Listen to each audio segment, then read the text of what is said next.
Hey hi everyone, this is Rohit और स्वागत करता हूँ यार आपका अपने चैनल पर। और इस वीडियो में यार बात करने वाले हैं moment of energy of a rod के बारे में, यानी रॉड का हम मोमेंट ऑफ इनर्जिया निकालने वाले हैं। और इस वीडियो को देखने के बाद moment of inertia of a rod में किसी भी प्रकार की प्रॉब्लम नहीं होगी। और इसके पहले हम रिंग का भी निकाल चुके हैं, उसकी लिंक डिस्क्रिप्शन बॉक्स में मिल जाएगी। और यार इस वीडियो को देखने के बाद कोई बड़े बड़े लेक्चर्स आपको एक्सप्लोर करने की जरूरत नहीं पड़ेगी, बस इसी लेक्चर को देख के moment of energy of a rod clear हो जाएगा। और एक इंपॉर्टेंट चीज़, इस वीडियो के लास्ट में हमने एक बहुत अच्छी इंटरेस्टिंग प्रॉब्लम डाली हुई है जो कि आपके कॉन्सेप्ट्स बहुत ज़्यादा क्लियर करेगी। और इस वीडियो को शुरू करें उसके पहले चैनल एस फॉर स्टडीज को सब्सक्राइब कर दो और बेल आइकन को प्रेस कर दो। चलो शुरू करते हैं। तो देखो भाई, हमें निकालना है moment of inertia of a rod. हमें एक रॉड का मोमेंट ऑफ इनर्शिया निकालना है। अब यार रॉड में देखो, ये हमने एक रॉड कंसीडर कर रखा है जिसकी लेंथ हमने एल मान रखी है। और यार ये एक यूनिफॉर्मली डिस्ट्रीब्यूटेड मास का एक रॉड है, यानी यूनिफॉर्म मास का ये रॉड है। इसका मतलब ये हुआ कि जो हमने रॉड का पूरा मास मान रखा है m, वो इसकी लेंथ में यूनिफॉर्मली डिस्ट्रीब्यूटेड है। अब यार हमें इसका मोमेंट ऑफ इनर्शिया निकालना है इस एक्सिस के अबाउट, y डैश हमने जो यहाँ पर कंसीडर कर रखा है। अब यार यहाँ पे एक और एक्सिस हो सकती है, क्या पता ये एक्सिस यहाँ से ना जा रही होती, ये यहाँ से जा रही होती, एक एज से जा रही होती रॉड से, तो उसका भी केस हम बाद में कंसीडर करेंगे। लेकिन पहले हम मोमेंट ऑफ इनर्शिया निकालेंगे एक ऐसी एक्सिस से जो रॉड के सेंटर ऑफ मास से जा रही है, जो कि यहाँ पर है, रॉड के सेंटर पे है और परपेंडिकुलर टू दी रॉड है। तो यार इसको निकालने के लिए हमें क्या करना होगा, यार देखो पहले एक छोटे से एलिमेंट का हम मोमेंट ऑफ इनर्शिया इस एक्सिस के अबाउट निकालते हैं, उसके बाद रॉड की पूरी लेंथ के अबाउट हम इसको इंटीग्रेट कर देते हैं। ठीक है, समझ में आ गई बात। तो अब यार इसको हम जल्दी से निकाल लेते हैं। तो यार हमने पहले स्मॉल एलिमेंट कंसीडर कर रखा है, पहले हम निकाल लेते हैं mass per unit length of a rod.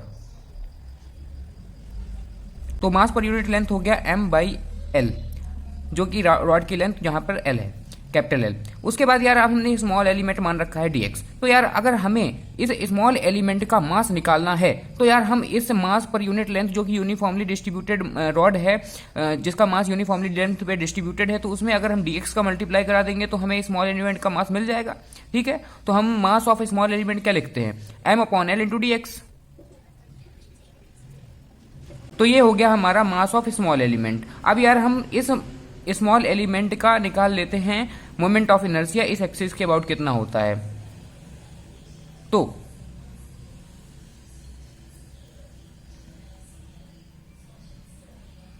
तो d I equal to m/l dx, ये मास हो गया क्योंकि आई मतलब moment of inertia I equal to mr² हम जानते हैं। तो m/l इंटू dx ये स्मॉल एलिमेंट का मास हो गया। अब इंटू मल्टीप्लाइड बाई एक्सिस से पार्टिकल तक की परपेंडिकुलर जो डिस्टेंस होती है उसका स्क्वायर का मल्टीप्लाई करते हैं। तो यहाँ पे क्या है, x है, तो डॉट इंटू x²। तो अब हमारा पूरा एक्सप्रेशन क्या होगा, m/l x² dx। अब हम यार इसको पूरा इंटीग्रेट कर देंगे -l/2 से +l/2 तक, तो हमें पूरा मोमेंट ऑफ इनर्शिया इस रॉड का सेंटर ऑफ मास के से जाने वाली एक्सिस के अबाउट मिल जाएगा। तो अब क्या लिखेंगे, I equal to m/l integration of x² dx। अब क्या आप सोच रहे होंगे लिमिट क्या रखेंगे, तो मैंने पहले बताया -l/2 से +l/2 तक, -l/2 से +l/2 तक रख लेते हैं इसकी लिमिट। तो m/l, अब x² का इंटीग्रेशन क्या होता है, x³/3, तो -l/2 से l/2 तक। अब हम इसकी लिमिट रखेंगे, m/l 3 को हम बाहर ले सकते हैं, तो l/2 को हम x की जगह रखेंगे तो l³/8 आ जाएगा। अब यहाँ पे माइनस का l³ करेंगे तो माइनस आता है, तो प्लस हो जाएगा l³/8। यहाँ पर आपके इंटीग्रेशन के बहुत ज़्यादा स्ट्रॉन्ग कॉन्सेप्ट्स नहीं लगते, ये एकदम जनरल कॉन्सेप्ट लगते हैं। और अगर आप कंपटीशन की प्रिपरेशन कर रहे हैं तो आपके इंटीग्रेशन के कॉन्सेप्ट बहुत ज़्यादा एक्सटेंडेडली अच्छे होने चाहिए। तो अब यार यहाँ पे अगर 2 का मल्टीप्लाई कर देंगे, मतलब यहाँ पर आपका ये ऐड हो जाएगा तो 2 का मल्टीप्लाई हो जाएगा, तो 2 से कट जाएगा 8, तो 4 हो जाएगा। तो ml³/3l इंटू 4 हो जाएगा। अब l से कट जाएगा, यहाँ स्क्वायर आ जाएगा, तो ml²/12। तो क्या देखा आपने, ये एक रॉड है यूनिफॉर्मली जिसका मास उसका डिस्ट्रीब्यूटेड है लेंथ में, और उसके सेंटर ऑफ मास से परपेंडिकुलर एक्सिस जो जा रही है, रॉड के परपेंडिकुलर जो एक्सिस जा रही है उसके अबाउट मोमेंट ऑफ इनर्शिया कितना निकाला, ml²/12। अब देखिए इसी तरीके से आप इसी रॉड का मोमेंट ऑफ इनर्शिया निकाल सकते हैं जब एज से पास कर रहा हो। तो चलिए जल्दी से देख लेते हैं। और एक यार रिक्वेस्ट कर रही थी यार कि देखो, एक बहुत अच्छी प्रॉब्लम, इस वीडियो के एंड तक आपको एक अच्छी सी प्रॉब्लम बताऊंगा, मतलब बहुत अच्छी सी प्रॉब्लम है, और उसे करेंगे तो आपके बहुत सारे कॉन्सेप्ट्स क्लियर हो जाएंगे। तो मैं आपको पूरी तरीके से उसको सॉल्व करके बताऊंगा। और सबसे बड़ी बात यार, इस चैनल को सब्सक्राइब कर दो यार, बेल आइकन को प्रेस कर दो। काफी अच्छा चैनल है और बहुत सारी इस तरह की चीजें हम पढ़ते रहेंगे। तो यार अब हम निकालते हैं इस एच के अबाउट। अब इस एच के अबाउट निकालने के क्या तरीके हैं? देखो यार, दो तरीके हैं। मैं सबसे बताऊं, पहले ही दो तरीके हैं। एक इसी तरीके से ट्रेडिशनल मेथड से निकाल सकते हैं, या फिर आप पैरेलल एक्सिस थ्योरम लगा सकते हैं, उससे भी निकाल सकते हैं। ठीक है, तो अब यार पैरेलल एक्सिस थ्योरम से लगाने से तुरंत आंसर आ जाएगा, और अगर आप ये वाला ट्रेडिशनल मेथड लगाएंगे तो थोड़ा सा लंबा पड़ेगा। तो देखते हैं, दोनों ही देख लेते हैं, दोनों को ही अच्छी तरीके से सॉल्व कर लेते हैं। तो जल्दी से एक डायग्राम बना लेते हैं। तो यार हमने एक और डायग्राम बना लिया है। हमने यहाँ पर एक एक्सिस को मान लिया है एज में, रॉड की एज में। रॉड की लेंथ वही हमने एल मान रखी है, एक small element dx x distance से एक्सिस से, और ये L/2 ये आपका सेंटर ऑफ मास है। तो अब यहाँ पे देखने वाली बात मैं ये कह रहा हूँ कि हमने जो पहले निकाला था मास ऑफ स्मॉल एलिमेंट वो यही रहेगा। उसके बाद की चीजें थोड़ी सी बदल जाएंगी, क्योंकि मोमेंट ऑफ इनर्शिया निकालते समय आपकी एक्स भी बदल सकती है, कुछ भी बहुत सारी चीजें बदल सकती हैं। तो हम अभी, क्योंकि लिमिट हमें बदलनी है, तो हमें एक्स भी इसी तरह लेना होगा कि हमें पूरी एक्स इसके अबाउट हमें चीजें मिल जाएं। तो देखिए, अब हम जैसे कि मास पर यूनिट लेंथ निकाल रखा था इस मास ऑफ स्मॉल एलिमेंट, अगर हम स्मॉल m मान लेते हैं तो m/L × dx। तो अब इस एक्सिस के about moment of inertia di small element का निकालते हैं। तो m/L × dx हमने मान रखा है। उसके बाद x² का फिर से मल्टीप्लाई करा देते हैं, जैसा कि मैंने I = mr² के अकॉर्डिंग बताया था। और अब फिर से इंटीग्रेट कर देते हैं। बस यहाँ लिमिट ही बदलेंगी और कुछ भी नहीं बदलेगा। तो लिमिट क्या होगी? लिमिट हो जाएगी आपकी यहाँ से 0 से L मान लेते हैं, 0 से L x² × dx। फिर से x² का इंटीग्रेशन जो होता है वो x³ होता है, तो x³/3 हो गया, 0 से L हो गया।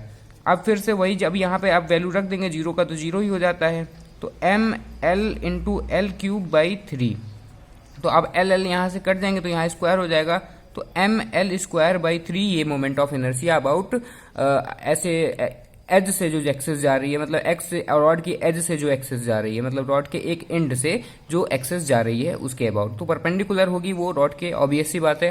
तो अब यार इसको हम पैरेलल एक्सिस थ्योरम से भी देख लेते हैं। तो इसी डायग्राम को अगर कंसीडर करते हुए मैं यहाँ पे लिखूंगा, इसी डायग्राम को, ऊपर वाले डायग्राम को कंसीडर करते हुए हम मान लेते हैं यहाँ पर कि एक एक्सेस यहाँ से जा रही है, मान लेते हैं। तो अब आप देखते हैं पैरेलल एक्सिस थ्योरम को, जैसे मैंने बताया था, जिस किसी भी एक्सिस के अबाउट, यानी अभी हम इस एक्सिस के अबाउट मान लेते हैं x मान लेते हैं इसको। तो अगर हम यहाँ पे ix मतलब x एक्सिस के अबाउट अगर हम इस x डैश एक्सिस के अबाउट माने, तो ICM यानी सेंटर ऑफ मास से जो जा रही है एक्सिस, उसके अबाउट रॉड का मोमेंट ऑफ इनर्शिया, उसके प्लस आपका रॉड का mass multiplied by perpendicular distance between the two axis का स्क्वायर का मल्टीप्लाई करते हैं। तो देखिए, अब ICM के अबाउट में आपने निकाल रखा है, तो mL²/12 हो गया प्लस mL²/4 हो गया। अब आप इसका एलसीएम लेंगे तो 12 आ जाएगा, और यहाँ पर 3 आएगा तो 4, mL²/4 आ जाएगा। जब आप निकालेंगे तो mL²/3 आ जाएगा, जो हमने पहले नीचे निकाल रखा है वही। अब आ चुका है समय वो इंटरेस्टिंग प्रॉब्लम करने का। तो वो बहुत अच्छी प्रॉब्लम है, मैं उसको क्वेश्चन को स्टेटमेंट लिखता हूँ, उसके बाद उसको सॉल्व करते हैं हम लोग। तो यार वो प्रॉब्लम मैंने लिख ली है और मैं अब इसको एक्सप्लेन करने वाला हूँ। देखिए, 2 rod each having length L, मतलब 2 रॉड हैं और दोनों की लेंथ L है, एंड मास M, दोनों का मास जो है वो स्मॉल m है, join together at point B पे ज्वाइंट है, and find the moment of inertia about the axis passing through A से पास हो रही है, and perpendicular to the plane of the page, मतलब ऐसे है, मतलब परपेंडिकुलर है इन दोनों के, मतलब यहाँ पे परपेंडिकुलर है, मतलब रॉड अगर ऐसे जा रहे हैं तो वो एक ऐसे जा रही है। तो अब यहाँ पर हमें ए के अबाउट इस पूरे सिस्टम का या इस पूरे इन दोनों रॉडों का कंबाइंड हमें यहाँ पर मोमेंट ऑफ इनर्शिया निकालना है। तो अब हमें इसे कैसे फाइंड करेंगे? अब देखिए, एक सीधी सी बात है, यहाँ पर हम इसका अलग से निकालेंगे, इसका अलग से निकालेंगे, दोनों को ऐड कर देंगे। तो मान लीजिए हम इस वाली रॉड का रॉड ए बी का निकालते हैं, IAB निकालेंगे, और इस वाली रॉड का निकालेंगे आई बी सी और दोनों को ऐड कर देंगे तो वो जो हमारा रिक्वायर्ड मोमेंट ऑफ इनर्शिया आ जाएगा। तो अब बात आती है कि आई ए बी कैसे निकालें। हम आई पार्ट फर्स्ट मान के चलते हैं, हम आई ए बी निकालने वाले हैं। अब आई ए बी का देखिए क्या होगा, इसका सेंटर ऑफ मास कहाँ पे होगा, इसका सेंटर ऑफ मास यहाँ पे होगा, इसके सेंटर पे, यानी या इस वाले पॉइंट की डिस्टेंस होगी L/2 यहाँ से यहाँ तक। इसका सेंटर ऑफ मास कहाँ होगा, यहाँ पे होगा, तो इस वाले पॉइंट की दूरी यहाँ से कितनी होगी, L/2। तो अब यहाँ पे देखना ये होगा, जैसे कि हमने पिछले वाले केस में देखा, हमें एक एक्सिस के अबाउट एक रॉड का मोमेंट ऑफ इनर्शिया क्या निकाला था, ml²/3। तो हमारा तो आंसर आ गया ना, ml²/3। हमारा आई ए बी तो आ गया ml²/3।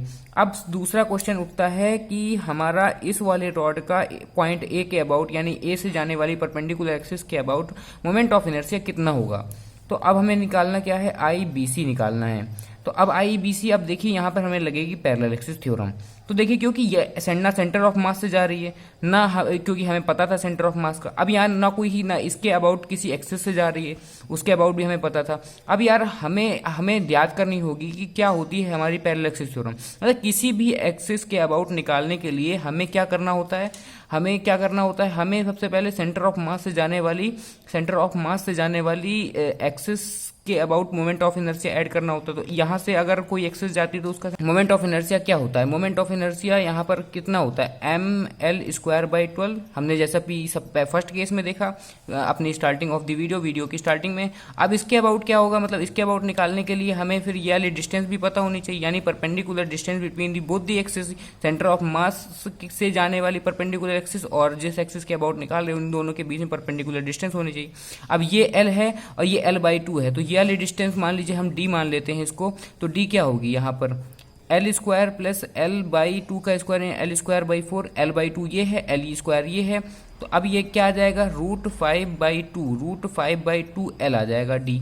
अब यहाँ पर आपको रखनी होगी प्लस मास कितना है इस रॉड का, अब मास ये सेंटर ऑफ मास यही है मास आपका M, और अभी D² कर देंगे तो आपका 5L²/4 यहाँ पे ये आ जाएगा। अब दोनों को हमें अच्छे तरीके से ऐड करना होगा, ml²/12 प्लस 5ml²/4, दोनों को अच्छे तरीके से ऐड करेंगे, 12 आ जाएगा। अब यहाँ से ml² प्लस 15 ml² यानी 16ml²/12। अब हमारा आई बी सी भी आ चुका है। फाइनल रिजल्ट निकालने के लिए हमें आई ए बी और आई बी सी को ऐड करना होगा।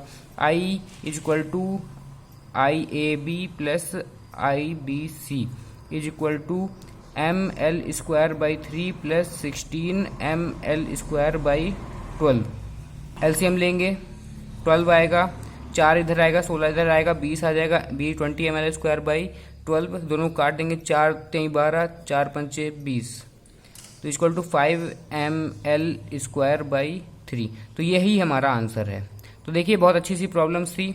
तो इसी के साथ इस वीडियो को समाप्त करते हैं, और चैनल को सब्सक्राइब कर देना यार, सब्सक्राइब कर देना, जरूर से जरूर सब्सक्राइब कर देना। लाल कलर का बटन होता है इस तरह की बढ़िया सा, और बेल आइकन को प्रेस कर देना। और आप मुझे कमेंट बॉक्स में बता सकते हैं कि आप और क्या क्या देखना चाहते हैं, और मिलते हैं इस तरह की और वीडियो में। तब तक के लिए बाय, जय हिंद।